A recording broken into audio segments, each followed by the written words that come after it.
আলু ডিমের বড়ার রেসিপিটা তোমাদের সঙ্গে শেয়ার করব। তার জন্য এখানে দেখো বেশ কয়েকটা আলু সেদ্ধ করে আমি ম্যাশ করে রেখেছি, আর এদিকে দেখো শুকনো লঙ্কা ভেজে নিয়েছি।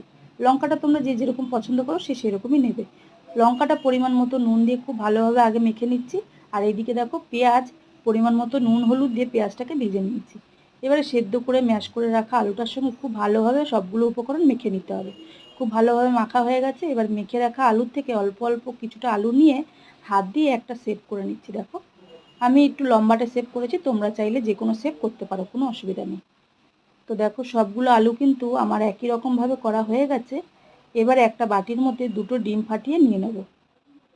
তো দেখ ডিম ফাটিয়ে নিয়ে নিয়েছি। এবারে আমি এর মধ্যে পরিমাণ মতো নুন দিয়ে এটাকে খুব ভালোভাবে মিশিয়ে নেব। খুব ভালোভাবে মেশানো হয়ে গেছে। এবার এখান থেকে এক একটা করে আলু নিয়ে ডিমের গোলাটার মধ্যে চুবিয়ে গরম তেলের মধ্যে আমি দিয়ে দেবো। সবগুলো তো একবারে ভাজা সম্ভব না, তিনটে চারটে করে করে আমি সবগুলো বড়া একসঙ্গে ভেজে নেব। তো দেখো একদিক খুব ভালোভাবে হয়ে গেছে, আরেকদিক আমি উল্টে দিচ্ছি।